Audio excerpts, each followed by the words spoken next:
weli arrimaha dalkan Mareykanka ayaan ku guda jiraa magaalada Minneapolis waxaa shalay la dhagax dhigay waddo loogu magac daray Allah u naxariistay Xuseen Samatar oo ahaa mas'uulkii ugu horeeyay ee Soomaali ah dalkan Mareykankana xil looga doorto sidoo kalena ahaa asaasihii xarunta African Development Center oo ah goob horumarisa dhaqaalaha dadka Afrikaanka ah ee gobolka Minnesota. haddaba wariyaha VOA ee Minnesota Maxamuud Mascade ayaa wareystay xaaskii Xuseen Samatar Ubax Cali Jaamac Biixi oo ka qayb gashay xafladii dhagax dhiga. sideen u arkaa wallahi waa hadal aad iyo aad u adag weeyaan waan igu adag tahay inaan aad u macneeyo because emotion baa noqonaya waxaan kaliya ku soo koobayaa loved kelmadda jacayl aad iyo aad ayaan naloo jecel yahay aawish jacaylka nala jecel yahay annagana inaan dadkeena jeclaano wadan walba aad ka imaatid waa isku midkii laakiin jacaylka maanta la tusay inaba wax lagu soo koobi karo ani kaliya iima koobne idinka weeyaan dariska weeyaan especially ma ilmahayga weeyaan oo dareemayaan inay wadan ku dhasheen haddana ay dareemayaan inay Soomaali yihiin Xuseen Samatar wuxuu u suubiyay habeen iyo maalin subax iyo galab duur iyo habeen inaba caadi ma wuxuu community-ga u suubiyay de Allah un baa ajar ka siin karo qof kale kama siin karo marka laga hadlayo dhismaha wadadan muddo fara badan ay dabcan magaalada Minneapolis doodeedu taalay waxa ku dhawaaqay in lagu magac darayo wadadan Xuseen Samatar duqii hore magaalada Archie Rayback waxaana hadda meel mariyay mayorkan cusub ama duqan magaalada muddadan hadda hayay Betsy Hagis iyo golaha deegaanka magaalada Minneapolis oo Cabdi Warsame oo nin Soomaaliyeed uu kamid yahay marka waxaad iga warantaa shaqada noocaas muddadii ay ku jirtay iyo sida aad adigu u arkaysay in laba duq magaalo kala gadisan ay arintan ka wada shaqeeyaan. Can you imagine laba mayor 4 years in between them? That tells you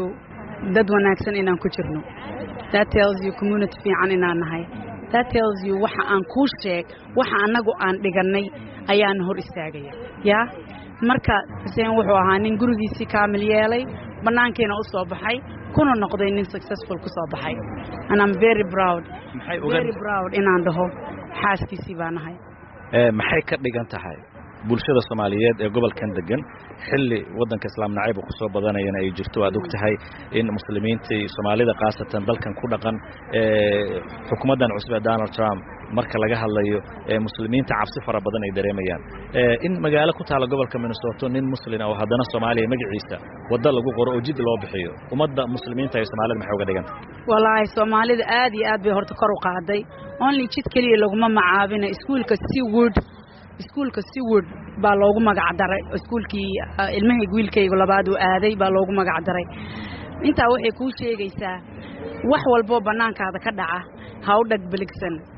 adiga wax Ilaahay ku amray waa inaad suubisid waxa waaye muxuu ahaa balaaqada Carabi bay dhahaan adigu inaad fidisid dadkuna way ku jeclaanayaan marka wax wanaagsan suubisid de jacaylkii uu suubiyay iyo wanaagga uu suubiyay ayaa maanta aan joogno dhagax dhig u ahayd su'aal shakhsiyan haddaan ku weydiiyo adiga muddo ayaa ka soo wareegtay xilligii Xuseen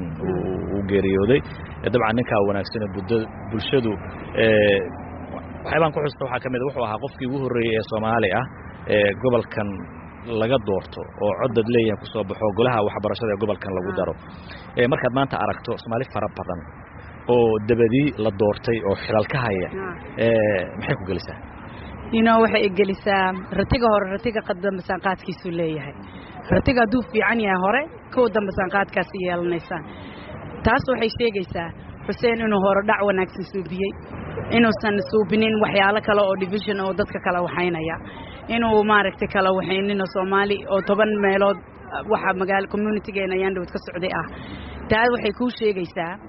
in uu Xuseen ahaa ma sha Allah qof Ilaahay fikrad siiyay qofku markuu Ilaahay ku xiran yahayna horumar buu gaaraya number 1 xaaskiisii ilmihiisana uu gurigiisa fiiriyo taas waxay ku sheegaysaa adigaba in uusan Soomaalidu kala micneen aysan kala nooc ahayn taasi waxay ahayd Ubax Cali Jaamac Biixi oo ah xaaskii Xuseen Samatar oo magaalada Minneapolis shalay loogu dhagax dhigay wado isaga loogu magac daray Allah u naxariistay waxa ay waramaysay wariyaha VOA ee magaaladaasi Maxamuud Mascade